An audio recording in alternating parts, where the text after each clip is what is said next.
Salam saudara. Eh, Jika kita membaca kitab Kejadian 1 ayat 1 sampai ayat yang ke-31 tentang masa penciptaan, kita akan mengetahui bahwa manusia diciptakan pada hari yang ke-6. Dan di mana segala sesuatu sudah ada atau telah diciptakan Tuhan sebelum manusia ada. Jadi artinya bahwa semua sudah tersedia. Ya, saya yakin bahwa Adam dan Hawa pada waktu itu mereka benar-benar menikmati anugerah Tuhan. Nah, hubungan mereka dengan Tuhan begitu harmonis atau sangat harmonis, sekalipun mereka diberikan kuasa yang sangat besar untuk berkuasa atas segala ciptaan Tuhan, tapi pusat segala penyembahan mereka itu hanya kepada Allah. Jadi sedikit pun pikiran dan perasaan mereka itu tidak dikotori atau tidak dicemari dengan perasaan bahwa mereka ada bagian yang harus diakui oleh Tuhan. Namun hal ini menjadi terbalik ya ketika iblis datang dan mengubah situasi ini. Ya, perkataan iblis kepada Hawa seperti ini: sekali-kali kamu tidak akan mati, tetapi Allah mengetahui bahwa pada waktu kamu memakannya, matamu akan terbuka, dan kamu akan menjadi seperti Allah, tahu tentang apa yang baik dan yang jahat. Ada satu bagian tertentu yang begitu mempengaruhi pikiran daripada manusia atau Hawa itu sendiri. Dikatakan bahwa kamu akan jadi seperti Allah.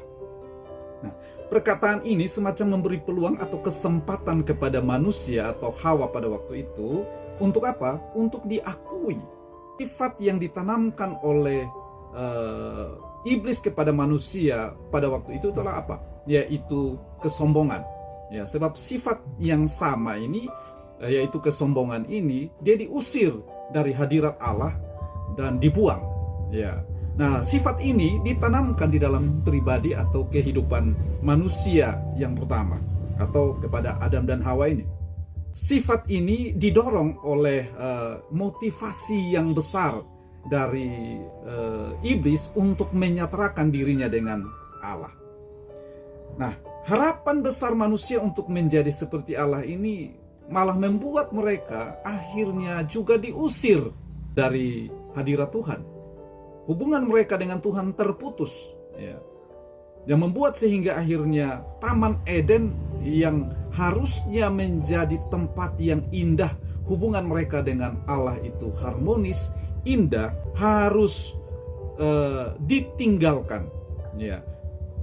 Tapi ada satu sifat yang sudah ditanamkan oleh iblis kepada manusia, yaitu apa? Kesombongan.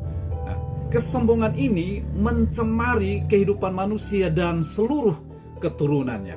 Alkitab sendiri juga berkata bahwa dari ketidaktaatan satu orang, semua orang menjadi berdosa.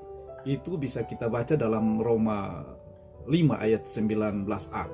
Dengan demikian bahwa benih kesombongan yang ditanam dalam pribadi manusia pada mulanya, itu juga diturunkan dan akhirnya semua orang pun mengalami sifat yang sama tanpa kecuali. Nah, benih dosa yang satu ini ada pada semua lini kehidupan manusia. Karena ya semua manusia sudah ada di dalam dosa itu. Dan kita bisa melihat dalam kehidupan real di mana ya, tidak sedikit pun manusia merasa harus diakui kalau dia punya harta. Ya, merasa diakui kalau punya jabatan, merasa diakui kalau punya banyak uang. Di mana seluruh harga dirinya itu dipertaruhkan pada hal-hal itu. Nah, saat mendapatkan seluruh apa yang diinginkan, ia merasa bahwa ia akan berkuasa, bisa melakukan apa saja. Ya, apapun dilakukan untuk mendapatkan itu. Ya, karena merasa ketenangan, damai sejahtera ada pada hal yang dikejarnya itu. Nah, hal ini juga tanpa kecuali masuk dalam dunia teologi atau spiritual. Ya, dengan segala perbuatan baik mereka supaya diakui dan diterima oleh Tuhan. Ya, terjadi sebuah persaingan dalam hal-hal yang rohani. Bahkan nama Tuhan dipakai untuk kemuliaan manusia itu sendiri. Dan masih banyak lagi contoh-contoh yang bisa kita lihat ya dalam dunia pelayanan rohani. Ya, di mana tanpa disadari manusia berusaha untuk menjadi baik, ya, dengan harapan untuk lebih dekat kepada Tuhan, malah justru sebaliknya, ditolak dan dianggap jahat. Yesus pernah berkata begini, bangsa ini memuliakan aku dengan bibirnya, padahal hatinya jauh daripadaku. Dengan segala peraturan, etika, dan tuntutan agamanya, ya, menjadi tak berguna. Ya. Jadi diharapkan makin baik, malah semakin terpuruk dan tenggelam dalam kesesatannya. Berapa besar pun perbuatan baik yang dia lakukan untuk mendekati Tuhan. Jadi hati manusia telah dibutakan oleh konsep yang salah tentang Tuhan ini. Jadi kondisi ini jika tidak dibalikkan kembali pada kondisi yang mula-mula sebagaimana telah terjadi di Taman Eden, di mana segala sesuatu hanyalah datang dari Tuhan, ancaman terbesar bagi manusia tidak bisa dihindari. Apa itu? Keterpisahan dengan Allah untuk selama-lamanya. Nah, dan yang pasti untuk hal ini tidak mungkin manusia dapat melakukannya sendiri. Mengapa? Karena kemampuan manusia yang sudah sangat terbatas dan makin hari makin menjauh itu. Nah, manusia membutuhkan anugerah yang besar untuk itu. Disinilah peran Allah melakukannya dengan kasih-Nya kepada manusia. Yesus datang membalikkan kembali apa yang telah dibalikkan oleh iblis tadi sebelumnya. Nah, kebenaran ini kembali kepada porsinya, atau kebenaran ini kembali kepada yang sesungguhnya. Nah, anugerah dia berikan kepada manusia untuk apa? Menyentuh hati manusia. Kesombongan manusia ini diganti dengan kerendahan hati.